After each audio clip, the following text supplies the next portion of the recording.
A big happy Monday to you. It's time for WWT Live. And of course, off the heels of a massive All In, we've got the fallout as we celebrate the master and the ruler of the world. Howdy, folks. This is Willow Nightingale, and you are watching Women's Wrestling Talk. 10, 9, 8, 7, 6, 5, 4, 3, 2, 1. Women's Wrestling Talk, the #1 women's wrestling network on the planet.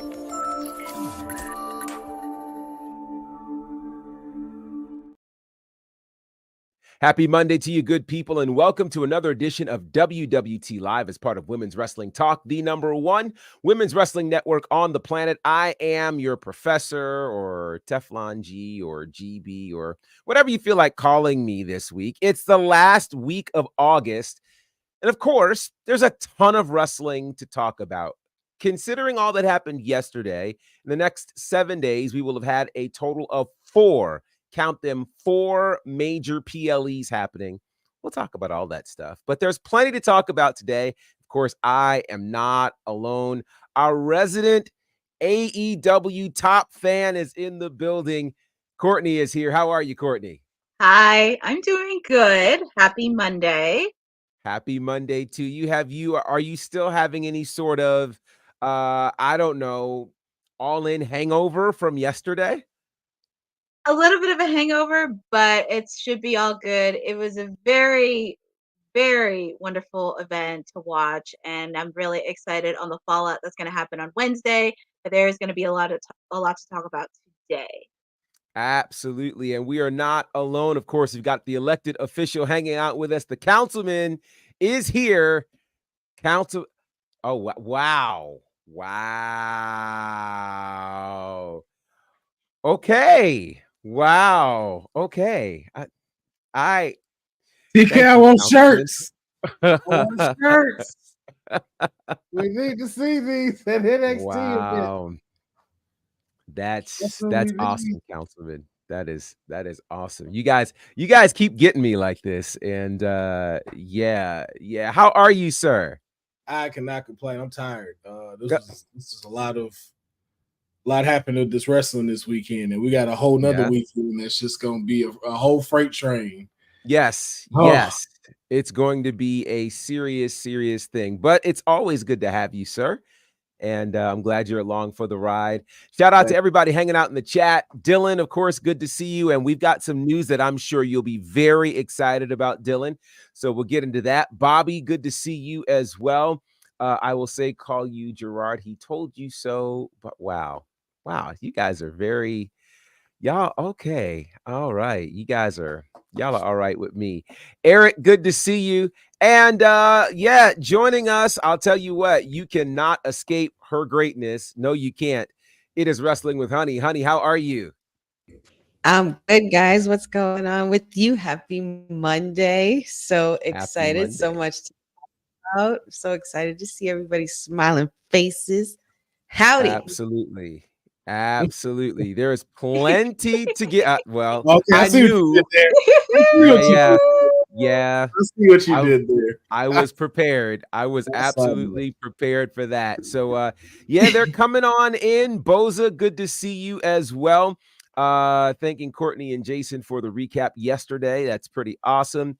Oh, yeah. Eric, again, good to see you. So let's dig into it. You know, we would love to start with All In, but we've got some pretty unfortunate news to share. The news broke a couple of hours ago about the passing of one Sid Vicious. Sid Vicious, just a massive part of the pro wrestling world, a member of the Four Horsemen, a former WWE and WCW World Champion. There's a lot to talk about when you look at the legacy of a Sid Vicious who passed away today at age 63. Let's have a conversation about Sid Vicious, your thoughts, your memories, anything you remember about the one who has been known by many names, including the name of Psycho Sid. Now, Courtney, I know you had a moment where you stepped away from wrestling. I'm not sure if you are familiar with Sid Vicious, but if you are, tell us what your thoughts are.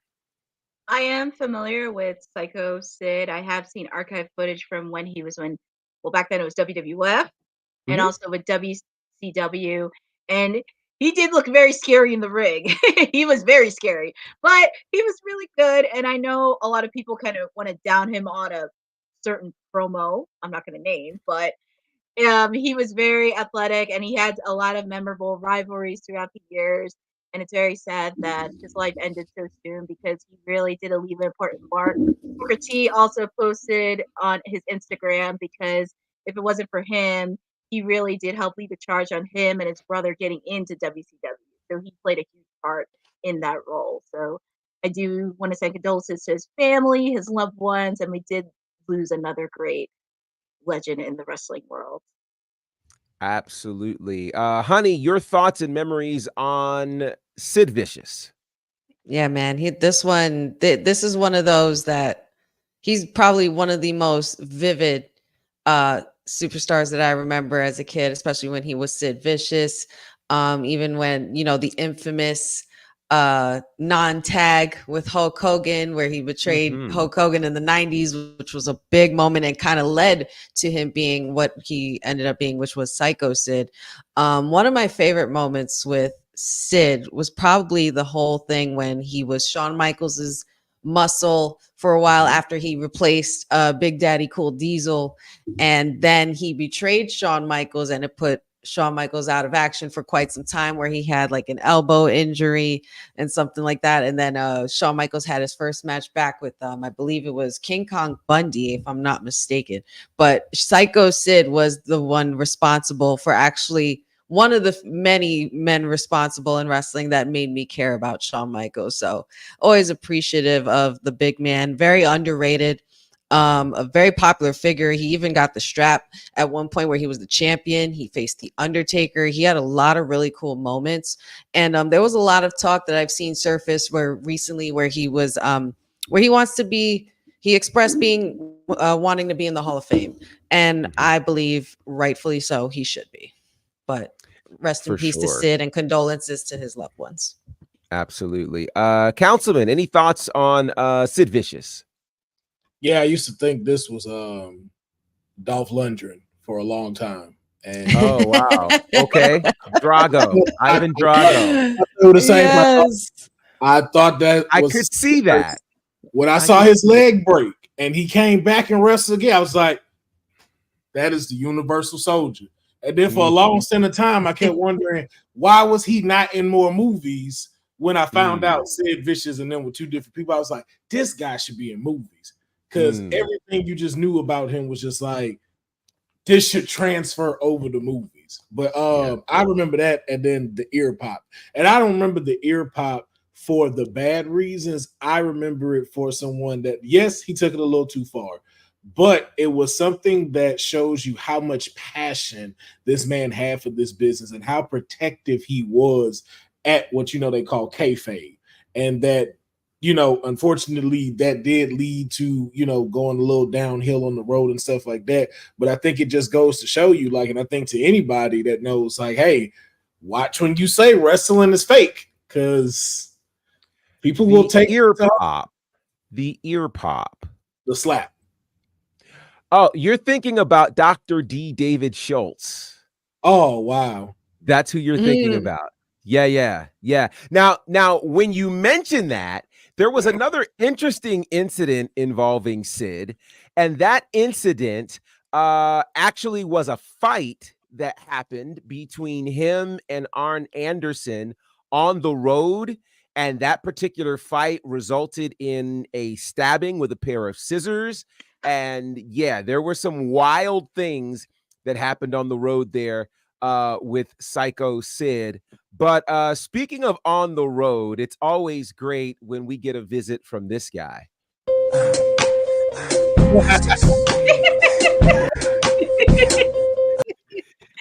Ladies and gentlemen, the return of the Mac, or the Said, the mayor is here. How are you, sir? I appreciate the lovely introduction. Been out doing judicial things, getting preparation for things. I've been gone for a minute, but I want to make sure I came back because we're coming off the heels of a very great pay-per-view that I know we're going to discuss. Some great moments, most notably the greatest horsewoman of all time, putting on an absolute clinic with that dead weight. But we'll discuss that. We'll discuss that later. Can't wait to get to that one. Wow. Well, any thoughts that you might have on Sid Vicious?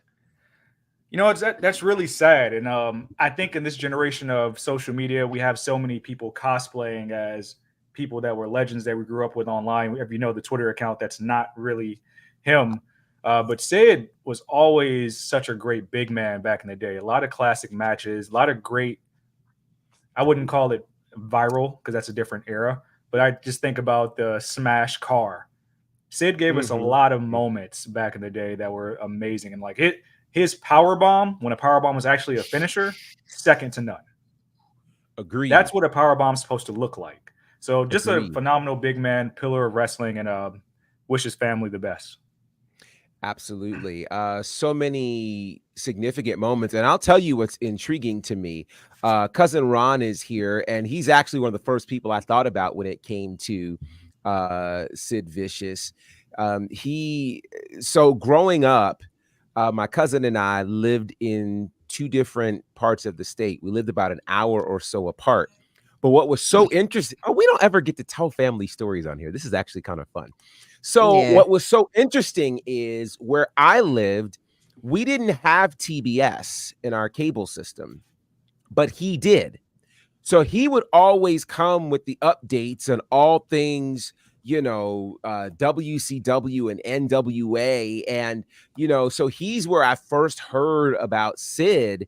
And, then when I get to watch Sid was a scary cat.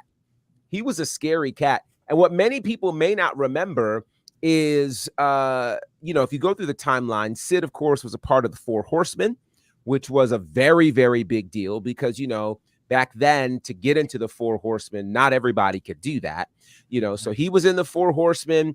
Then after he left the Four Horsemen, he was a part of a tag team called the Skyscrapers. And for those who may not remember, the Skyscrapers were managed by a certain favorite SmackDown general manager, Teddy Long. And the other half of the Skyscrapers was a guy named Mean Mark Callis, who the world would later know as The Undertaker. So there's been a long-standing connection between Teddy Long and The Undertaker. Once The Undertaker left that team, then Dan Spivey came in as the second half of the new Skyscrapers. Then not long after that, Sid would make his way a couple of years later over into WWE. Around 91 or so, he'd be known as Sid Justice and tried his hand as a good guy. But, you can't have two good guys in a world where Hulk Hogan lives. You just can't. Nobody survives. And so Sid would obviously turn on Hulk Hogan. And he turned on Hogan in a very interesting moment, Royal Rumble 92, where he pulls Hulk Hogan out, where actually Hogan ended up pulling him out because he was mad at Sid, and ultimately allowing Ric Flair to become the WWE champion. That was the first time that the world title was on the line in a Royal Rumble match. Sid obviously would go on later to become a world champion, then become a world champion in WCW. And there were a lot of very interesting moments connected to Sid, whether it was him as a scary wrestler who you didn't want to be caught with, or some moments that, had they happened in modern wrestling, would have absolutely gone viral. Whether it was the stuff there with Goldberg and the car, or the infamous interview that happened in WWE live on a pay-per-view where he wanted to kind of go back and redo it. And JR tells him, "Oh, no, we're live, sir. We're live."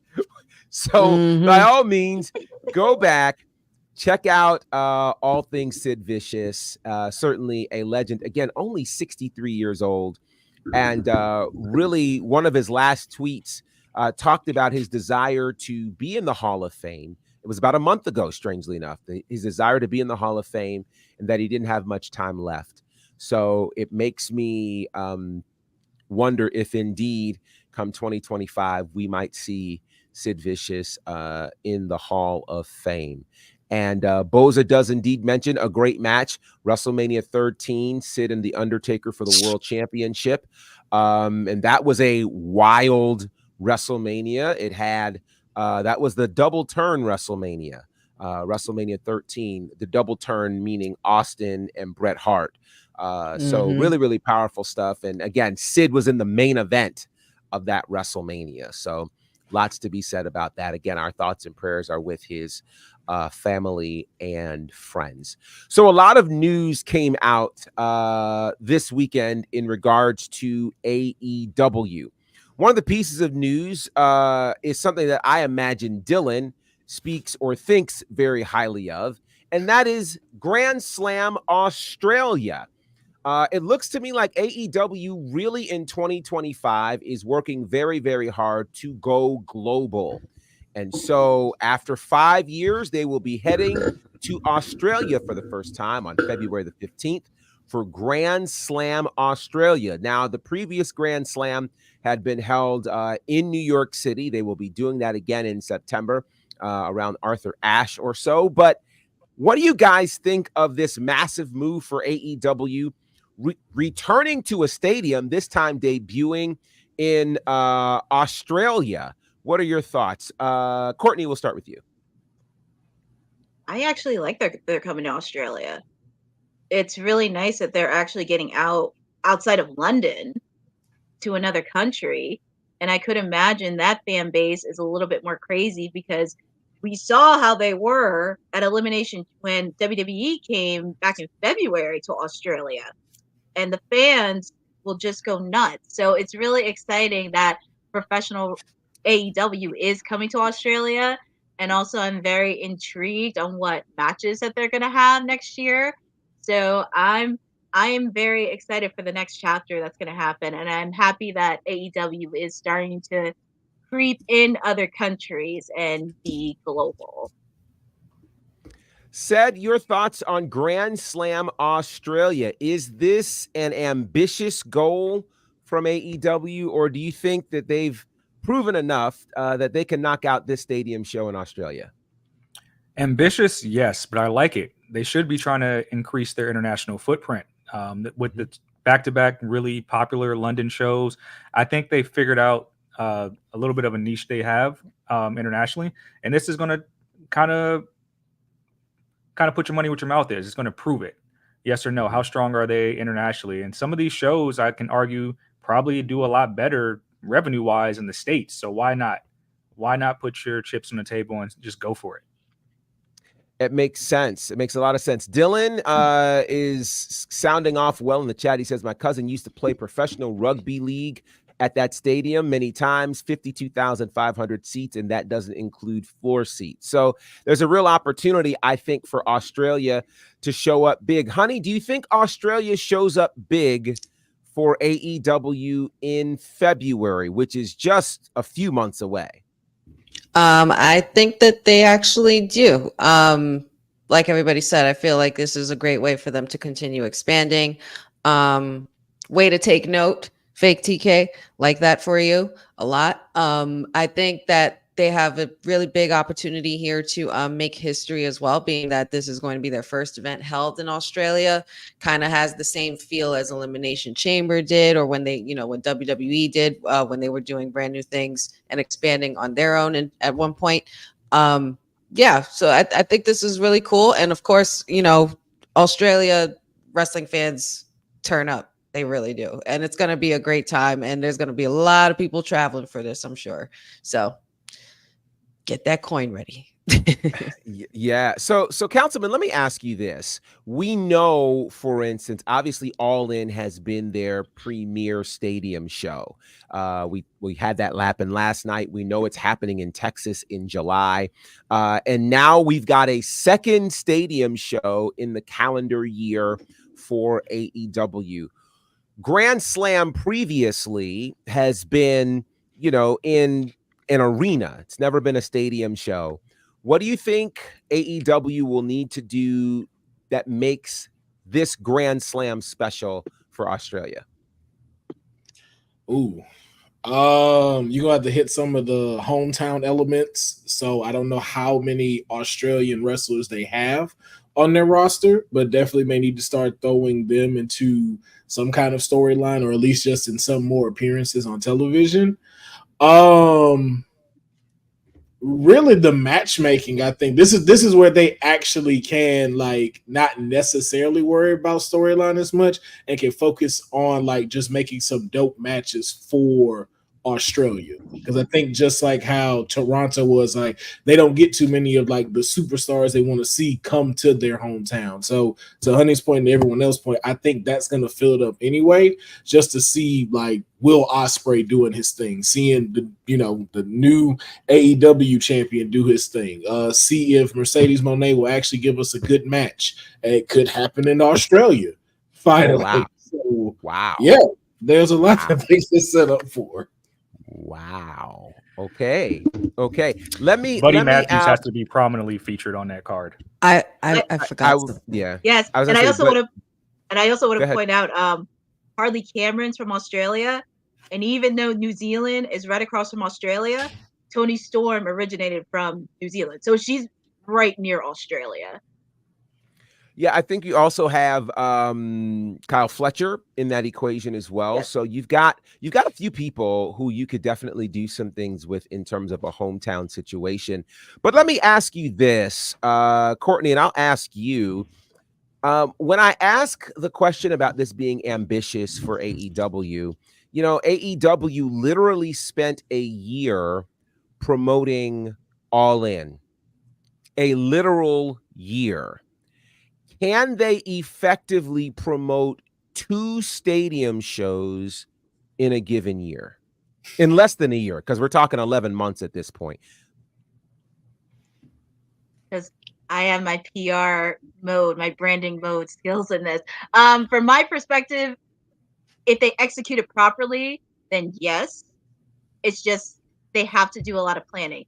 Considering this is their first official event in Australia, they have to make sure everything and get all their ducks in a row when it comes to planning, promoting, getting people excited, and especially when tickets officially go on sale, which will probably be in the next month or so, really trying to get the fans going, get them engaged. Also, it would be great to find out, as we mentioned, on some superstars who are from Australia, get them in actual storylines since All In season's over. Get them incorporated in the storylines and build that in there towards Grand Slam, because if they can execute it and get all the ducks in a row, this could be a successful event for them. And also an opportunity to maybe come back again in the land down under. We will certainly see. They have less than 6 months, which again is a daunting task if you consider, after last year's All In, they literally started promoting from then. So it'll be interesting to watch and see what happens. Let's look at some of these comments over here. Dylan says that Suncor is the second smallest stadium in the country. There's one newer stadium in Sydney, but that's 10K less. It's a beautiful stadium. It's one of the stadiums where no matter where you sit, you feel like you're on top of everything. I think that's pretty cool.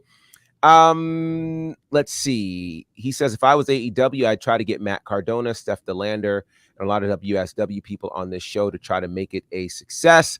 And I think it's going to be interesting, right? I think the natural inclination is to feature people from that country.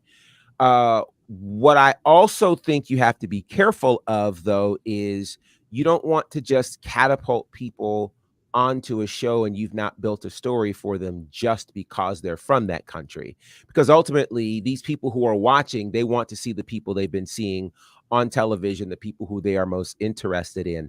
So it'll be interesting to see how this works. I do think this is going to be ambitious just because it took a year to promote this stadium show. To promote 2 stadium shows in a given year is going to be different. Now, granted, I think, and again, it's going to be hard to say where the bigger challenge is, because this will be their first, this being All In Texas will be their first stadium show in the United States.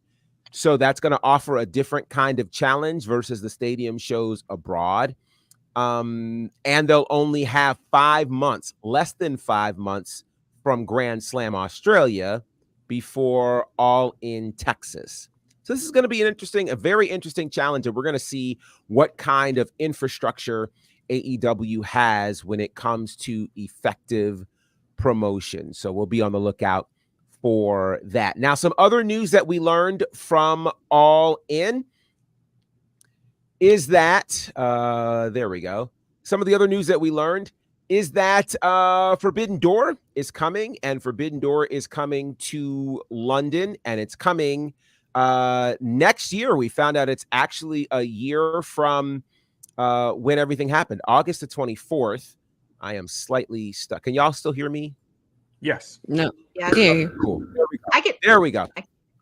Okay, so Forbidden Door, London, August 24th of next year. We do not know the physical location. When I say physical location, we don't know if it's arena, if it is stadium. I am guessing it's an arena show just because I cannot imagine them doing a second stadium show a mere month after All In, but we'll see.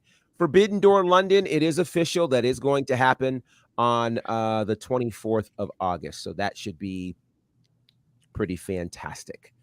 All right. Let's move forward because it's time to talk about some of the things that actually happened at All In. We crowned quite a few champions at All In.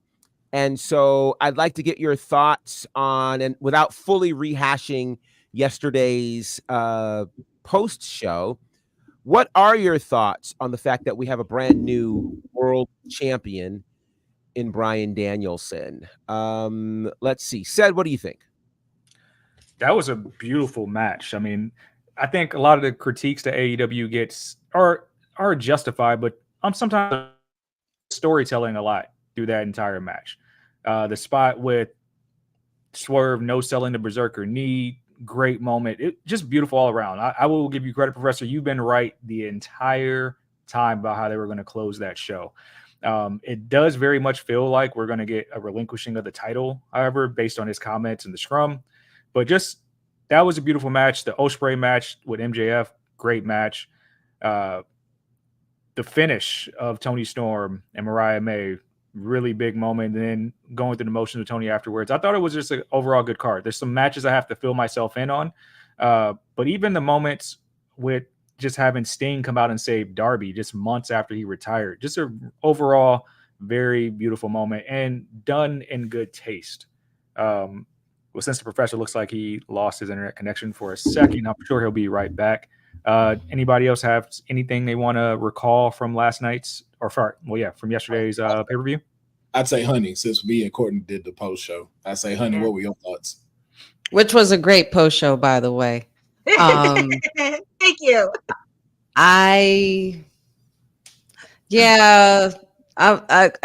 Everybody called it. I was wrong on this one. It was such a great match, though. It was such a great match. I really, really would have preferred Swerve to win, being, with all the Bryan Danielson teasing. And by the way, did you guys hear JR call him Daniel Bryan? Yeah. He called him Daniel Bryan. Oh my God, it was hilarious. But I mean, just another great showing. This match definitely, I would say, I mean, not only was it a big moment for Daniel Bryan, but I think this was just as big of a moment for Swerve. It was a match that I think that if you're going to give him the end of his reign, this was a match that he needed to have. He still went out strong, even though he tapped. I'm not sure how much I agree with the tap, but it was such a really great match to see them put on, and there was just so many fun moments. The moments when he went towards the Brie Bella and the kids, and you had to make it very dramatic, and it was kind of to be expected. But yeah, congrats to Bryan Danielson, whichever you want to call him. Listen, understandable. We've called him that for many years. So, and I give it to JR. listen, he can do whatever he wants at this particular point. Yes, indeed. So let's go back here and have a conversation about Mariah May winning the AEW World Championship on the women's side. Any thoughts on the match? And yeah, let's start there. Thoughts on the match? Said. This is one I didn't get to see in its entirety. I saw maybe like towards the end or halfway through. I thought it was a good match. I felt like they had some good moments storytelling wise, but I felt like the ending, I kind of knew it was going to happen that way. I'm curious to see where Mariah goes from here. I'll put it that way, with everything between her and Tony. Very, very interesting for sure. Let me say this. Let me ask this rather. So, and I'll go to you on this one, Courtney. Where does Toni Storm go from here? For her, it's going to be reflection, because this is the part where she loses everything. And this is where she is going to have to spin off. I'm not going to say step away from the timeless character, but really kind of reset, reground, and figure out what's next. Because I'm very curious on what her character is going to do, since, as I mentioned, she lost everything. Her protege turned on her. She lost her title. Even though the fans loved and appreciated her, she still felt a little bit of grievance. So this is going to be a tough pill to swallow for her. And this is going to be an obstacle she's going to have to really sit down and rethink and think about what's next. And also, she may do some sneaky things, seeing Mariah in her reign. So I wouldn't be shocked if she's looking in the background, being sneaky. And also, I'm curious when Mina Shirakawa, like, where is she going to stand in all this? Because she was sitting in the stands during their match, and curious to see how her thoughts are since Mariah's been crowned champion. So with that said, Councilman, where does Mariah May go after this? I mean, her entire time in AEW so far has centered around the orbit of Toni Storm. If there's no Toni Storm, what happens with Mariah May? We enter the glamorous era, the glamorous Mariah May. So I think it's just really now going to be, we know the mic skills are there. We know the heel tactics are there after watching the match at All In. Slapping your old mama in your hometown and having them boo you lets us know, like, hey, this girl is really shooting to be a top heel in AEW. So now I just really think what's her next rivalry and how her performances match-wise goes to dictate if they're going to keep putting them below the TBS championship, or if they're going to start giving it some more recognition now that it's in Mariah May's hands. Okay, so you said the words that TBS. opened the door. So let's have the conversation. The internet has been talking for the last 24 hours about the TBS championship match between Mercedes Moné and Dr. Britt Baker. DMD.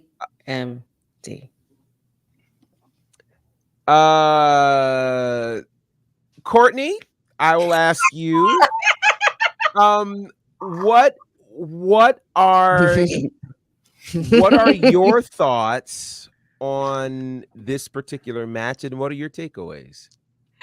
I'm going to be short and sweet because I said it all on the post show yesterday. It was very hyped storytelling wise, but there was the match overall. It was a little bit disappointing.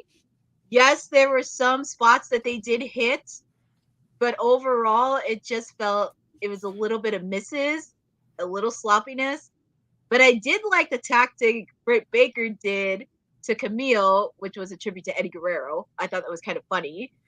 But overall, I think there was just something that was missing. It was like the lack of chemistry, because when you build up so much in these last couple weeks, it just kind of felt a little bit of flat. But And I mentioned this yesterday.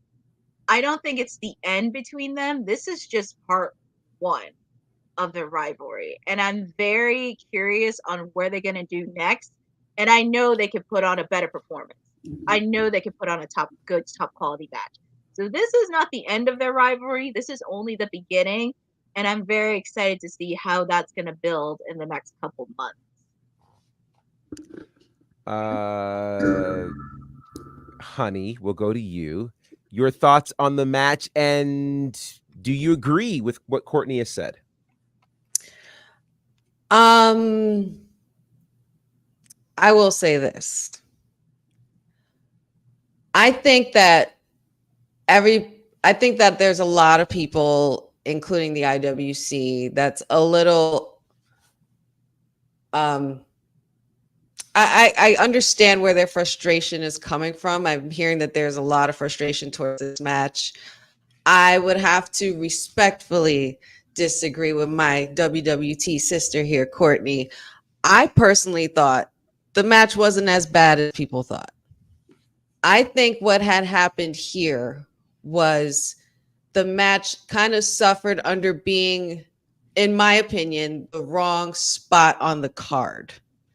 This match came right after Ospreay and MJF. and MJF. And a lot of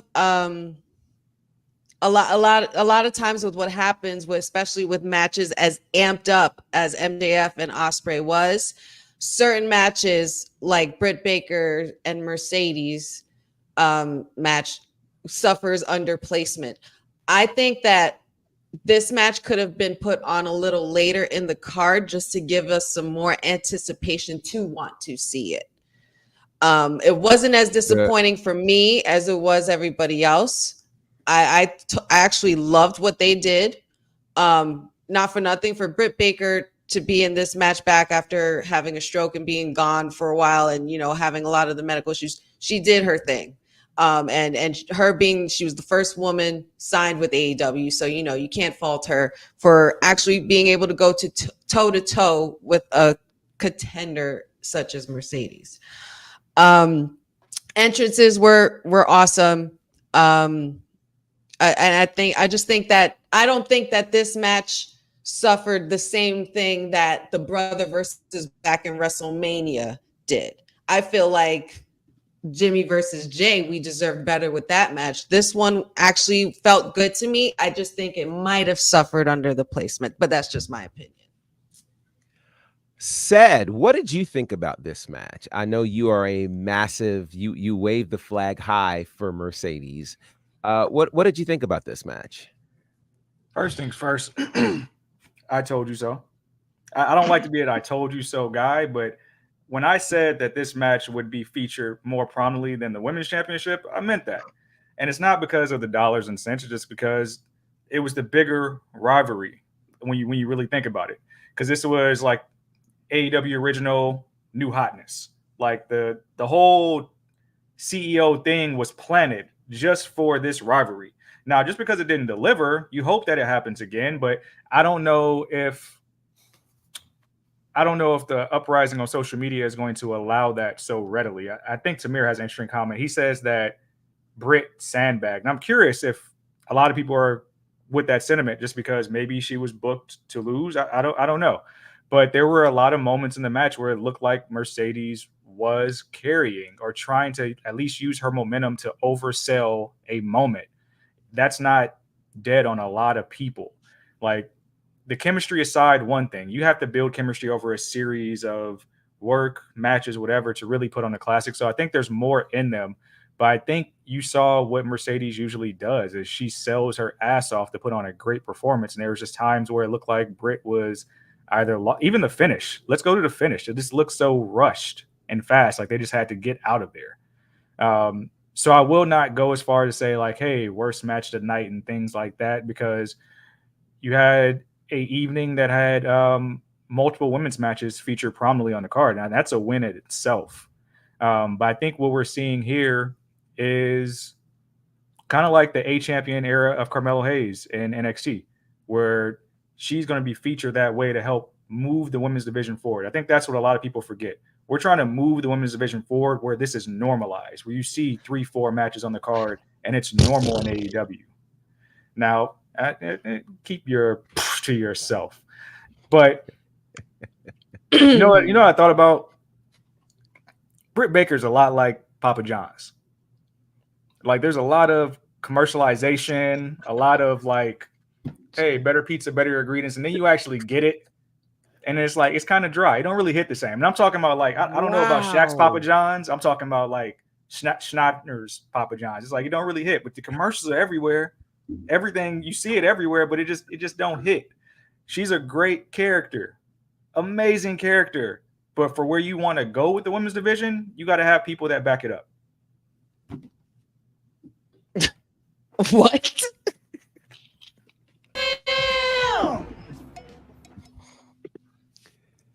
So, Councilman, did you speak on this yet?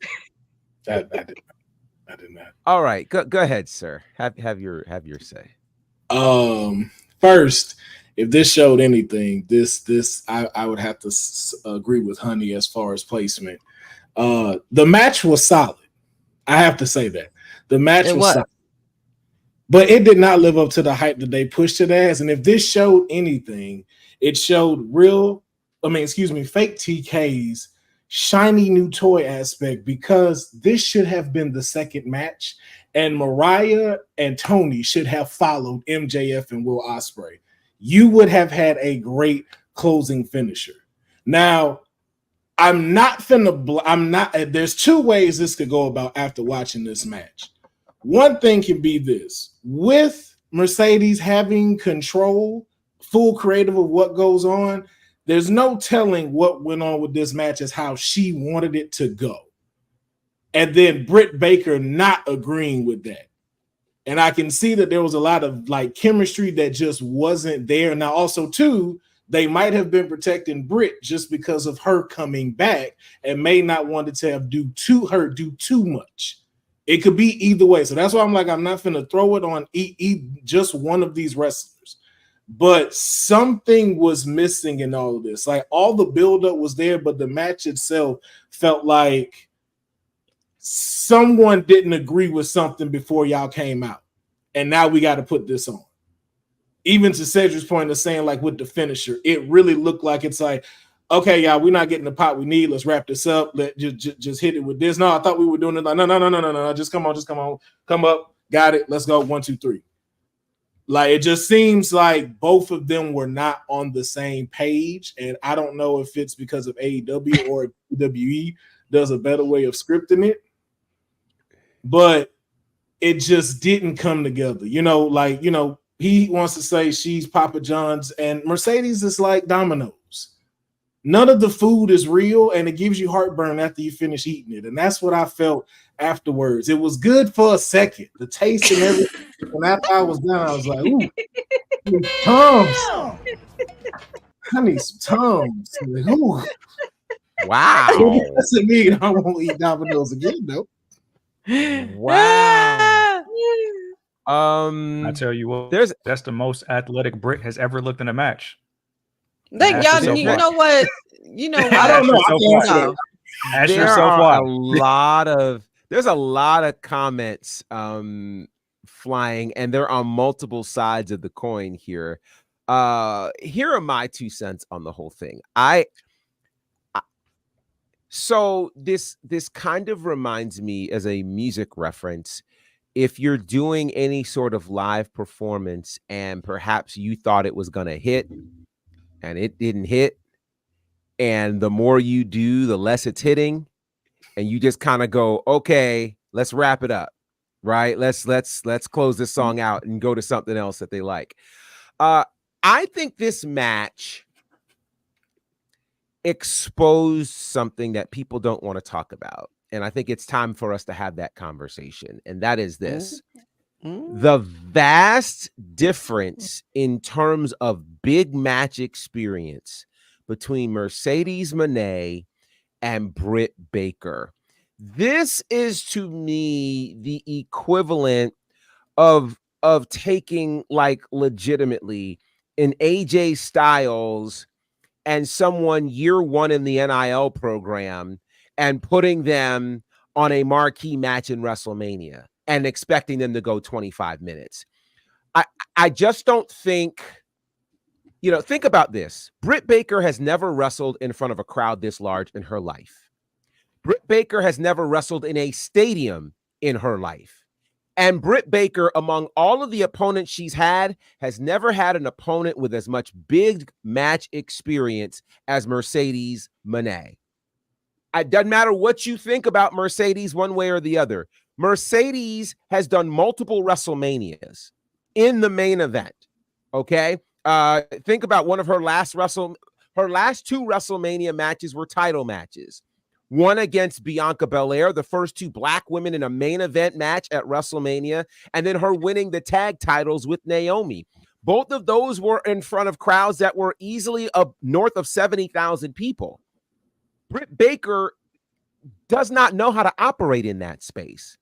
All of the opponents that Britt Baker has fought, Britt Baker has barely been in spaces above 10 or 15,000 people.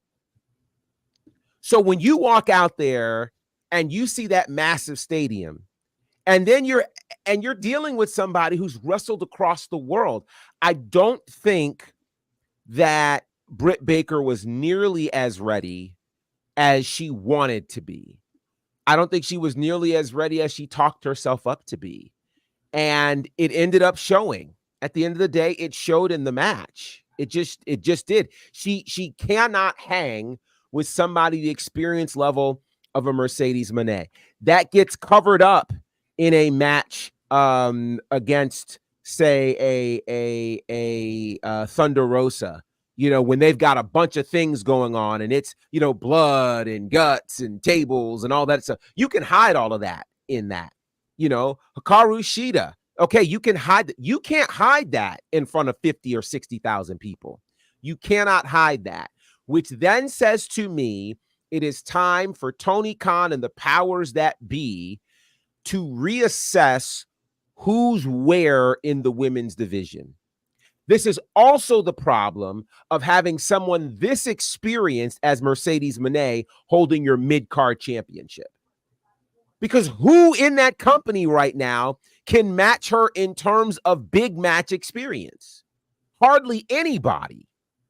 So to have her in a mid-card space is bad placement. This is why she should not be holding that championship. Because there's nobody who realistically can be in a big. So my question is this: we got 6 months barely until Grand Slam Australia.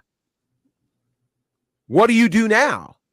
Britt Baker is not going to be ready in 6 months to go back into a stadium and fight Mercedes Moné. Who in that company is ready? Here's the mistake you made. You put the world title on a Mariah May while your mid-card title is still on a Mercedes Moné. Where does that make sense? And that's no knock to Mariah May.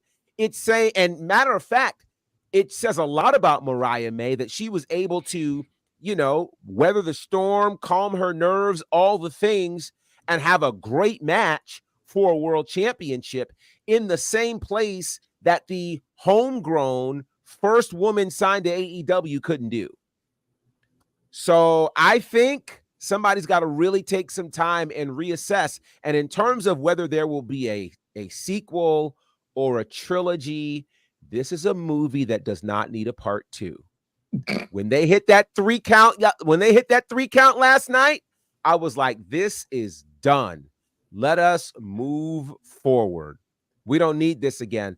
I think Britt needs to really go back and get some more reps before you get in. Study some film, get in the ring more, because you're operating at a completely different level when you deal with a Mercedes Moné. And we might not like some of the things that Mercedes has said, and some of it may not even be accurate. But what happened last night proved to the world that she really is levels above their homegrown star. Like, somebody else is going to have to come in there and do something, because that's not going to work. Let's see. Professor said that Britt was Fergie singing the national anthem. I just want you to and dialogue. That's so funny. That's what that Jacob is in here and he says something powerful. How shows do wonders. Yes, they do. This is where, again, nothing replaces getting those reps. You got to get in there, and house shows is where you could work this kind of thing out, but that's not something that currently is afforded to our friends at AEW. Quick congratulations to all of our other champions. Will Ospreay winning the American, no, scratch that. All Atlantic, nope, scratch that. International title. AEW must have some really good money because they made a belt that would only last for 2 months. I don't understand it, but so be it. Congratulations to the BCC and PAC. And I don't know if this means PAC is part of the BCC, but they are now the Trios champions in a great ladder match that took place yesterday. Hold on. Again, I just got to throw out one thing with that because I'm still on this. I don't like that you only pulled one title down and won them belts. If y'all gonna do a ladder match with Trios champions, all them belts got to come down. You better grab the little hook thing or something. I didn't like he just grabbed one belt in the Trios and they won. That's just me. Yeah, I think all three belts need. Because if you have to grab both tag titles, you should have to grab all 3 Trios titles. That makes sense. And you mentioned Hook. Congratulations to Hook, who is once again the For the World champion. So congratulations to him. So let's talk about this. One of the things, if you watched All In last year and you watched it again this year, one of the things you likely noticed is that AEW did not mention the attendance for All In last night. Now, WWE mentioned their attendance for all of their events, including SummerSlam when they did 59,000 people in a spot that probably could have held 80,000. All In, the numbers were not announced, and it's believed that the reason why, according to one Dave Meltzer, which of course that means take it or leave it, but his thought is that there is a fear in the space of AEW that mentioning the number would result in people thinking All In was a failure. So let's ask the question, Courtney, if and when All In does decide, or AEW does decide to announce the attendance for All In, because, it's obvious if you look at, you just looked at any of the shots from last night versus a year ago, you could clearly see there was a difference in the amount of people that were there. But does that make this a failure because they did not do 81,000 people like they did last year? No, I don't think it should be. And I know they didn't post their numbers. I wouldn't be shocked if they posted it either before Dynamite or during Dynamite. But it turned out to be a very great show. And I had the chance to watch it yesterday while I was watching the show. There was a lot of people in the stands, especially when some of the stars came out. Like, Ospreay was coming out, Bryan Danielson was coming out, even, when Dr. Britt Baker was coming out. So I don't think it was a failure. I thought it was a success. And honestly, I would not be surprised if they posted it a few days later.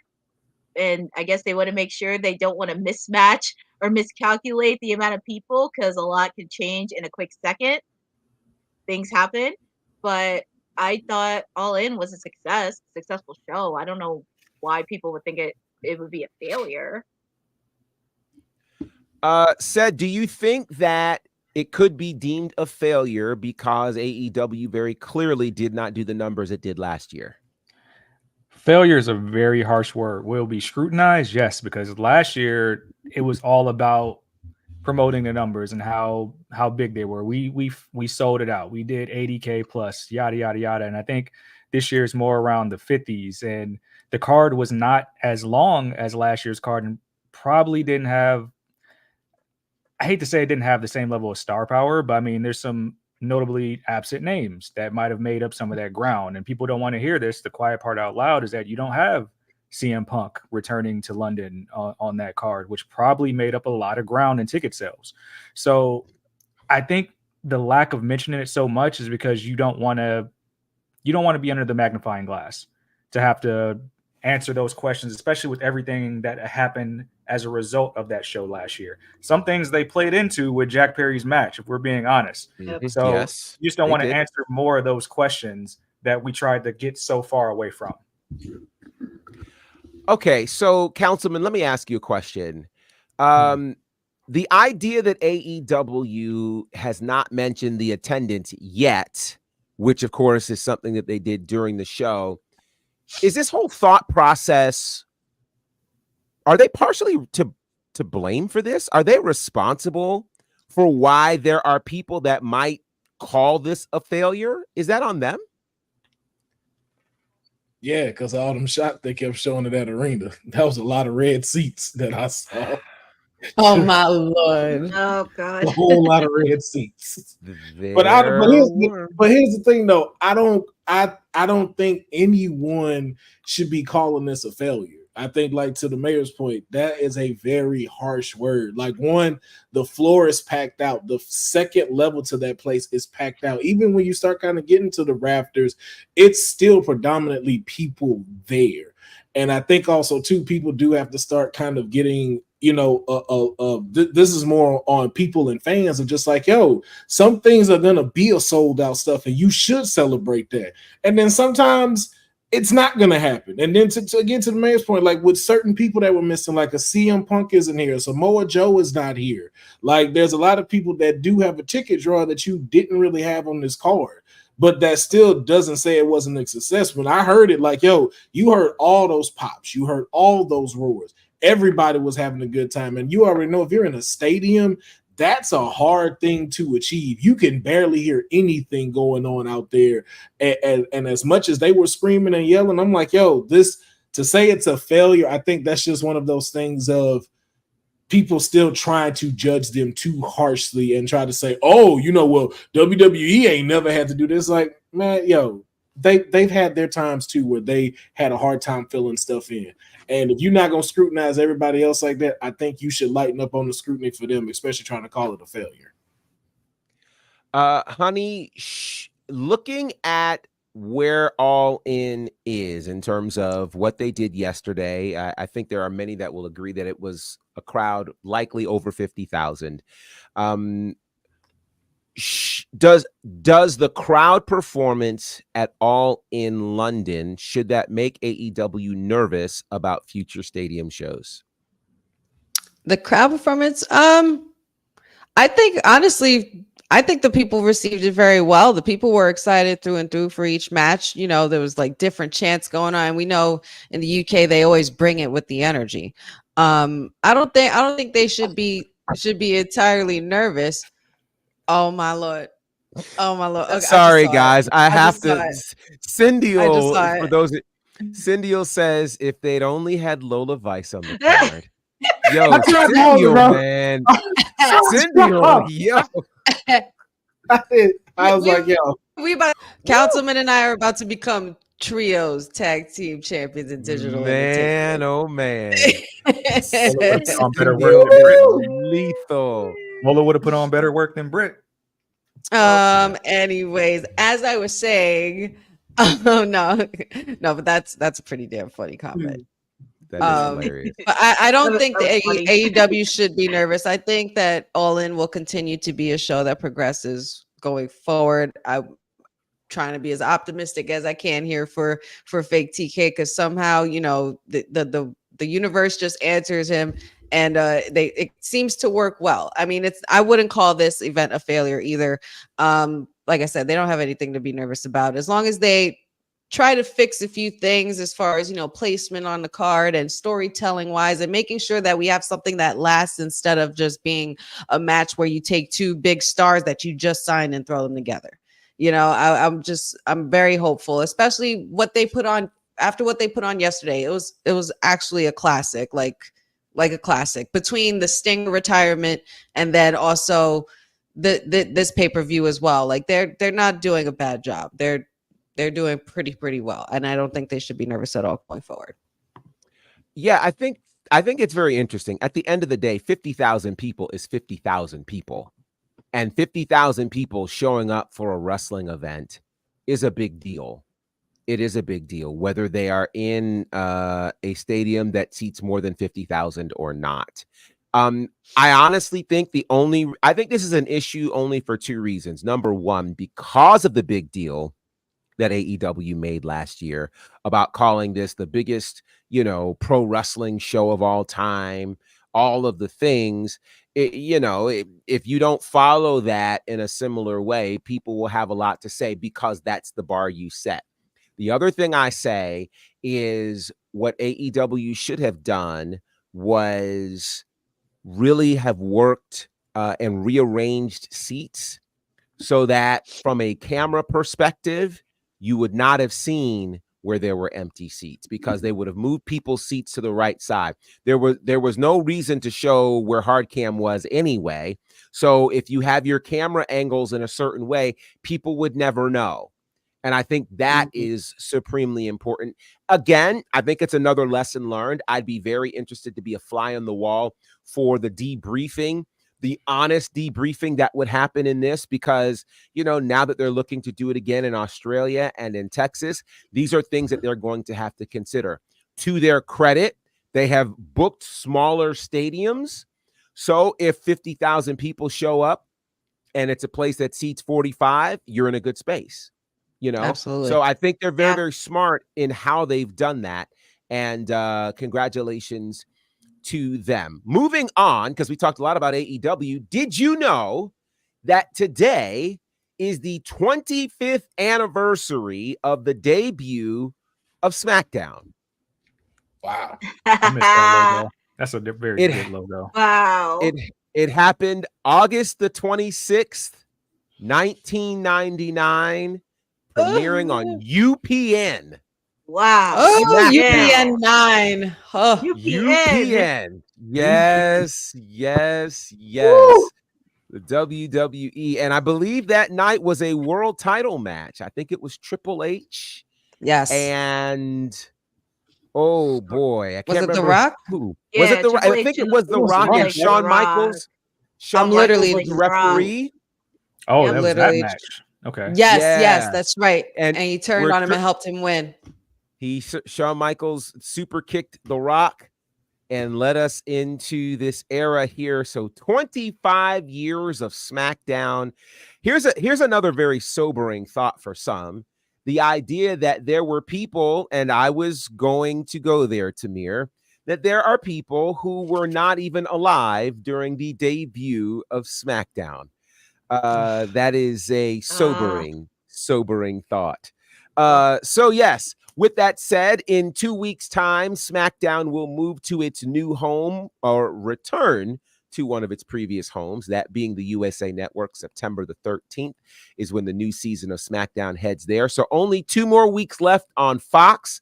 And if you're here in Atlanta, you'll be grateful for that, because this week's SmackDown was preempted for a preseason NFL game with the Falcons, who I hear lost 31-0. So that's fun. But happy anniversary to SmackDown. That's great news. Now, one of the prevailing names in the history of SmackDown is this guy, Kevin Owens.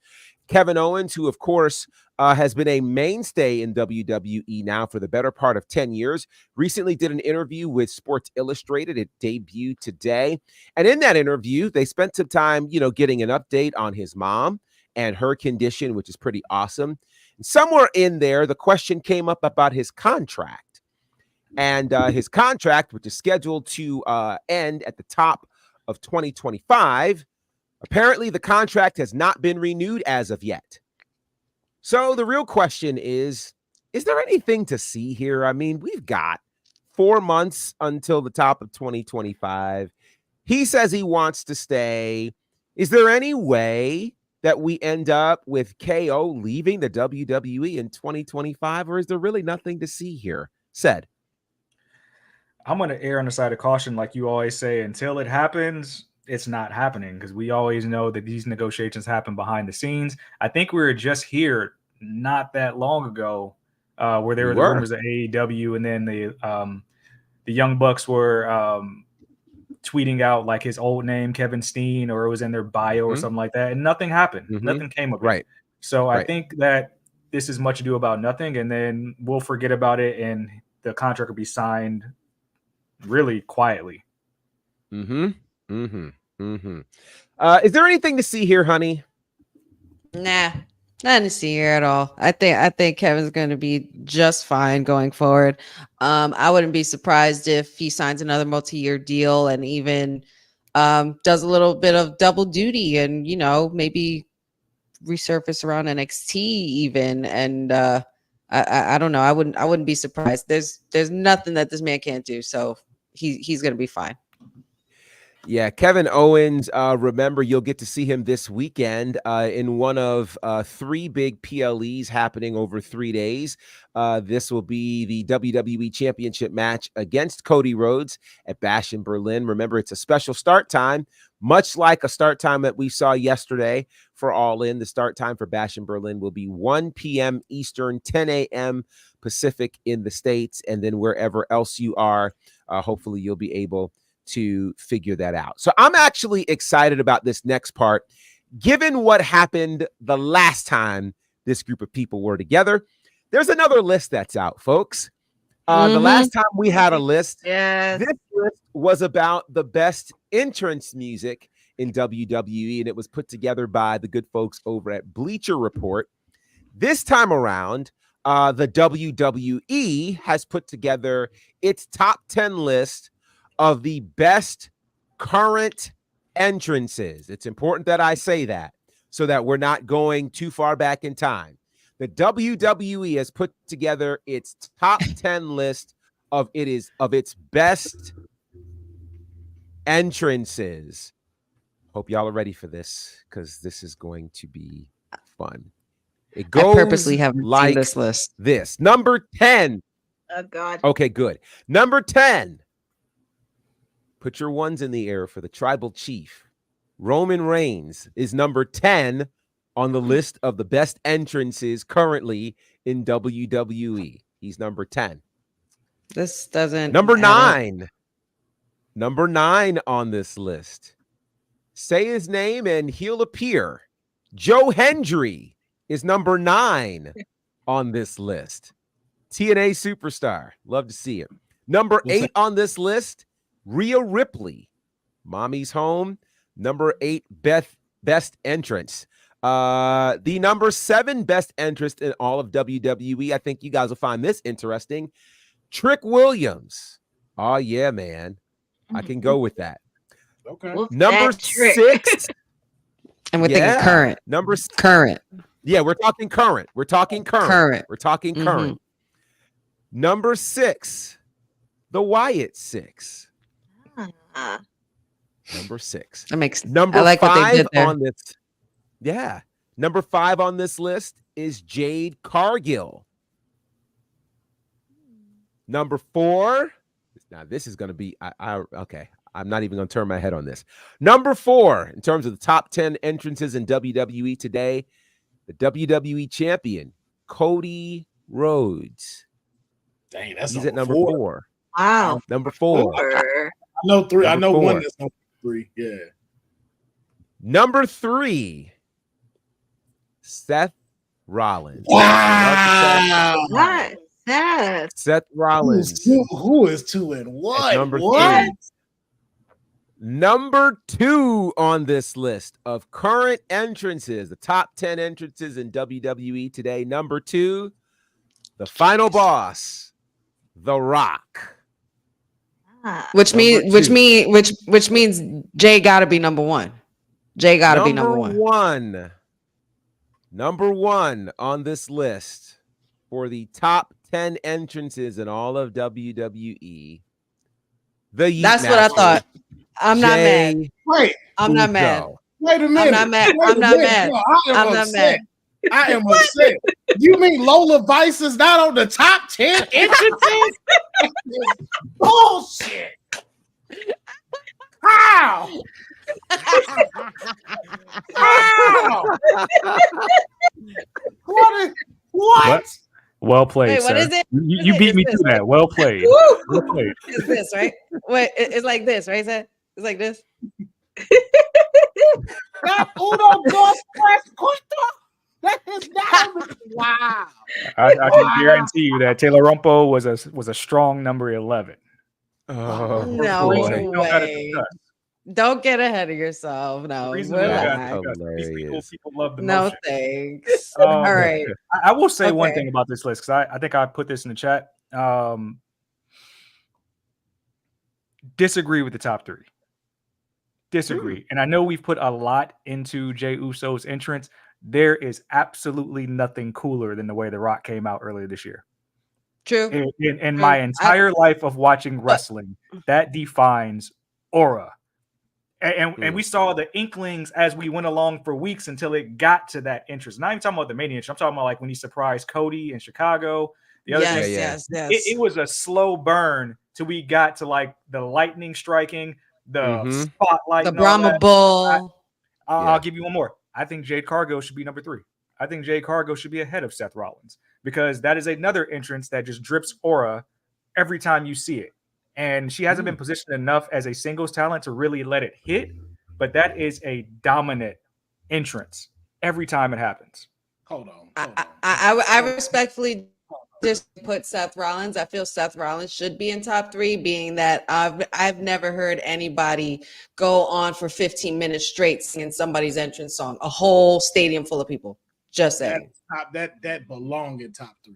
Just that's more about the sing along. Think about when we were pushing Shinsuke to the top and people used to do the chants. Same with Sami Zayn's music. It's more about the crowd participation. I'm just talking about the aura of the entrance, special effects. That's a whole aura. That's an energy that you got to start with that to get your whole audience to do that when that music plays and when it stops for you to stay in tune. That's straight up Michael Jackson shit. If you don't mind me saying. And I almost said the same thing about The Rock until I saw him at Backlash, and it's dope that you got this image. When that camera shook with them doing that, no, he deserves to be number 1. And The Rock was only here for a short stint, so that's why I can see why he get 2. Jay kills it every single time, and I can't wait till WrestleMania where you get to see the entire arena do that. Man, oh my God, that's a sight. Yeah, it's a that's sight, man. I insane. actually have a video of that, and all the hands, just all the hands, 80,000 pairs of hands. I'm happy with number 1. I'm not upset at this at all. But I'm glad Cargill made this though. Yeah, Cargill and Rhea. I feel like maybe some more Yeah. should have made it there, but you know. Yeah. Somebody said they got to put one woman on the list. There are 2 women on the list. Jade and Rhea. It's interesting to me that CM Punk is not on this list. It's not. I think that's very interesting though, because it's a current entrance. Yeah, current.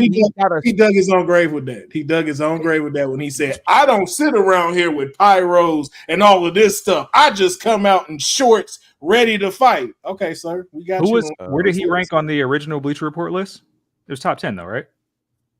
Yes, he was number 9. He was number 9 in terms of music. So Courtney, any thoughts on these entrances? I will agree Jay is number 1 because when I saw in France and especially on Raw, because I think of Pat McAfee doing his hands up in the air, him and Michael Cole. I mean, it just gets crazy with Jay. It just goes nuts. Fun. Even like with Money in the Bank in Canada. It's just like, how can you not hate Jay's theme? How can you not hate his theme? And I will say with The Rock, because it is current and you want to have that aura effect, as what Cedric had to say, having that aura, but like it's very interesting with Seth Rollins. Well, Seth Rollins, I will say top 3 because people will sing his theme song. Even when he speaks, they're still going to sing it. They're still going to have that. Rhea, I do believe she does deserve that because everybody, that whole entry she does, it just gets everybody going. Because when she's there, it's like, it's go time. And also,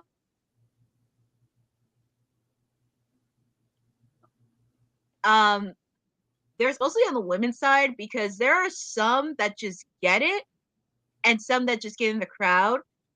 One of them in particular, and I know she's kind of on the rise, and when she started to on Raw was Lyra Valkyria, because when I saw her entrance, like a lot of people were in her entrance. Like the minute she came out and just having that mysterious Lyra aura. got a hard So Lyra, yeah, Lyra, that got me really fascinated with her. And I don't know what it is. At first I found her annoying, but I actually like creeped in, especially for Money in the Bank, Chelsea Green. Because at Money in the Bank, even though she's from Canada, people are going nuts for her. Like anytime her entrance hit, and it's not in Canada, but like they love Chelsea. Yeah, man. It's just something about that Uso when it hits, man. That it's just main character energy with Jey Uso's in the building. I've had the pleasure of being able to yeet in a couple of stadiums along with other people, and actually one funny time I actually almost hit somebody. I was so hyped. Like I hit somebody in the back of the head. It was like I didn't even mean to. It was just like I was so in it, and I was like, "Oh my God, sir, I'm so sorry." It was hilarious. But yeah, I don't know about the tribal chief being number 10, though. I'm kind of sad about that. I'm kind of sad about that. One, you got one of the longest entrances. It's a boss entrance. It's impactful. The song hits. It's, and I'm not mad at the Wyatt 6 either. I like how they cleverly kept it at 6 for Wyatt 6. WWE, see what you did there. So I'm not gonna switch around this list too much. Just maybe Seth Rollins, just move him up a little bit more. So it's a very interesting list, and the full playlist is on WWE.com, so you guys can check out those entrances and see, if you agree. Now, speaking of Jey Uso, he will be involved on Monday Night Raw tonight. Quite a few things are happening tonight. We will see Randy Orton on Raw tonight. Of course, this is ahead of his big world title match at Bash at Berlin. We'll see two big meaty men slapping meat. Is that what y'all say? The big back fest. Oh my Lord. It is the big back fest. Braun Strowman taking on Bronson Reed. This ought to be something. And if Bronson Reed is able to do those tsunamis on Braun Strowman, we're gonna have a situation tonight. That is for sure. We'll see the Judgment Day, who are looking to again gloat some more after beating up the Terror Twins last week. Then there is the Intercontinental #1 Contenders Tournament, which kicks off tonight. The two matches that have been announced are both triple threat matches. One will see The Miz, Xavier Woods, and Pete Dunne. They will battle. And then in a second triple threat match, it'll be Kofi Kingston, Karrion Kross, and Jey Uso. Ooh. So this ought to Playing be with my emotions tonight. This should be some good wrestling here tonight on Monday Night match? Raw. Councilman, you know what the last match is. It's Kofi Kingston, Karrion Kross, and Jey Uso. So that ought to be a wild one. Did we mention who Chad Gable was wrestling tonight? Well, I'm getting there, sir. I'm getting. Oh my bad. there. I'm shut up. We're getting there because we've got the debut. We've got the debut of Uncle Howdy tonight, as he will be taking on Chad Gable. And so I'm looking forward to all of this happening tonight on Monday Night Raw, which will begin at the top of the hour. So that is something that is not to be missed. Again, Monday Night Raw, full night. Now, it'll be interesting because Pat McAfee is not on tonight. So I'll be interested to see who steps in that role tonight. Now, next week is when I believe Joe Tessitore makes his debut on Monday Night Raw. And so we'll see how all of this goes. Lots of changes happening on the announced team in WWE, but it all looks like it will be very, very exciting to see what happens going forward, again, for Raw, SmackDown, and for NXT, as they're all gearing up for their season premieres. Monday Night Raw, remember, does not move until January. That's when it will move to Netflix, so it'll be on USA. Actually, we're going to have a stint where all three brands will be on USA during the month of September. So think about it. Monday Night Raw is on USA. NXT does not move until October the 1st. And SmackDown comes over on September the 13th. So we've got like 2 full weeks or actually 3 full weeks where everybody is on USA. So that ought to be pretty exciting for the USA Network. And then they will split and it will be all kinds of fun. By the way, I have heard that tomorrow night will be another Joe Hendry concert on NXT. So I'm looking forward to that. That will happen tomorrow night. Of course, that is ahead of his big title match happening this Sunday in Denver at No Mercy. Should be really, really exciting. All right. I wanted to add one more quick thing in regards to Uncle Howdy and Chad Gable. And thank you, Boza, for the comment. He did say that this is Taylor Rotunda returning to the ring for the first time in 5 years. Anyone remember who his last opponent was? As Bo Dallas or? As Bo Dallas, yeah. It's probably part of the B team. Boy. Yeah, that was part of the B team, I'm thinking. It was actually Shorty G. The irony of that. The irony of that. Isn't that funny? That's a full circle. That's a full circle moment. Full circle. It is. Indeed. It definitely is. So we'll be looking forward to that tonight. There was a question, and I'm sorry, I apologize. Someone dropped it much, much earlier in the conversation, and we really don't even have a lot of time to get into it. So I apologize. Maybe we'll try to get to that next time. But with that said, let's find out how people can find us and what we all have going on. Courtney, what are some of the things that you have going on, and how can people find you? So a lot of people can find me on both Twitter and Instagram on my handle at CourtneyNJ11.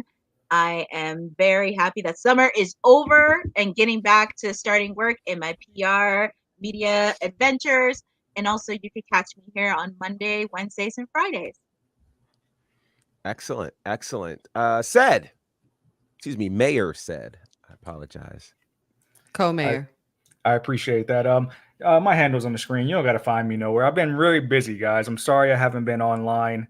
I've been having strenuous meetings with our WWT general manager about the terms of this debate, and I just wanted to make sure that my demands were met, that the Pharaoh over here will be putting his Big Back Championship on the line, and that once he loses, that he will rescind the name Councilman and downgrade to Neighborhood Watch. Just making sure that those terms are met. I am speaking with Sean Hickenbottom as well about Pillowgate last week. I will have some more thoughts about that later this week, because I want justice for my client from a improper object being used in a loss that should not have. I'm getting the loss rescinded at the end of the day. We're making sure that does not hit the record books. There will be justice in Vice City again. We will continue to rise, but Michael has let me know to trust the process, as we saw with main event Lola last Wednesday. But that is all I have as far as an update for right now. I'll be informing you guys in the upcoming days. That is a shocking update. Some new terms to this, that Councilman, if you lose, you will have to give up your title and be demoted to Neighborhood Watch. Yeah, I mean that sounds like a crazy stipulation, but the counter suit that I had was even bigger, that he would actually step down for mayor and I would become mayor of Vice City. And then maybe we could get Lola's career back on track. Wow. Speaking of which, you can find me at my new handle, Will Lola Get a Match at Vice City? That's on Twitter, Twitch, YouTube, and TikTok as well. So if you wanted to follow and support me, you can follow me on those handles. But those are the terms that I've been received back. Just waiting on the head of WWT to let me know if those terms are going to be agreed to. Wow. I also am being recommended in the chat, so I will shout out my absent tag team partner, Jacob DeLawrence. It will not go unnoticed. _J Della for all things he does. He tries to big league us every now and then because he works for ESPN now. Check out his articles on Enscapes. He does. Congratulations, Jacob. Stellar articles. Congrats, Jacob. News, all the things in future culture, but he's doing his thing. Just want to put that out. That's awesome. That's awesome. And then Cindy says that she just hit the mayor with a steel chair with the professor's back was turned. I like Cindy more and more. I'm telling you. Hit your ass with the Bible of God watching. That's hilarious. Sindel has not Honey, how can answered the us as people- far as joining the show. I just want you to be here in the physical presence, you know? So we might get an actual in-person debate between Cindy and Sid. I need to be here for that. Hurry up and hurry up and advertise it and give the proper date. I can't wait till Lola tests Julia Jaw. I can't wait. Oh my goodness. Goodness. Good. You know what? I sense gaslighting. Honey, how can the people find you? Wow. I can tell you where you won't find me. You won't find me anywhere near Hand Me Down Monet.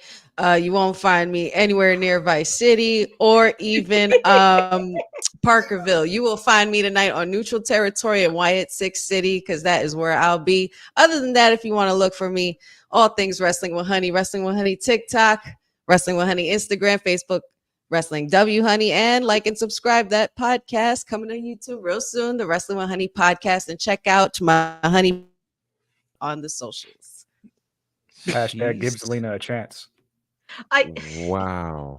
We've been saying that. You late. We've been saying that. You late. Wow. Don't bring her up. Don't. You're not allowed to say her name. I just want to know what she's doing. I wouldn't looked at the tweet. You're not allowed. You know, and it seemed like the hashtag is still there. You're not. Nothing of what you're not allowed. It's always going to be there. It's always going to be there. Maybe we'll see Zelina against Lola on main event. Ain't nobody saying justice for Lola Vice. I don't see no justice for Lola Vice anywhere. That's all I know. We don't need it. Oh, you sure? After that pillow fight last week, we not begging for screen time. We're not begging for screen time in Vice City. Well, you guys can find me at Bonafide in much calmer waters. Over at Bonafide, all of the stuff is there. Also, this weekend you'll find me in Jamaica as part of All Caribbean Wrestling's Jam Slam. That's going down this Saturday. I believe the boss lady will be there. And so I'll be interested to see if we can capture any content there, but that should be a lot of fun. A huge event. Shout out to our friends at the Jamaica Tourist Board who are serving as sponsors for this. This is going to be an incredible event, and I can't wait for you guys to see it and be a part of it. Again, that's going down this Saturday as well. So there's a lot of wrestling happening around the world. Glad to be a part of that. Also, make sure you are following us at Women's Wrestling Talk across all the socials. WWTalkpod is where it is. And then you can also follow us at our website, wwtalkpod.com. There's merch to purchase. There's all kinds of wonderful things that are happening. And you guys are really quite amazing with this. Professor is from Switzerland, by the way. Oh, well, all right. Hey, I'll listen. I'll be worldwide. I got no problem with that. So worldwide bonafide. Hey, I'm here for it. And yeah, the hashtag is really, really cool, guys. I appreciate that. And yeah, if y'all are so funny. All right. So shout out to everybody in the chat. Cindial, of course, it's great to have you with us. Jacob and Matt and cousin Ron and Eric, Tamir, you're becoming a regular. It's good to see you around here. Eddie and Dylan, of course, and Boza. And man, there's a lot of wonderful people hanging out with us in the chat all throughout this time. And so we appreciate you guys rocking with us. James Logan, we see you and congrats, everybody else.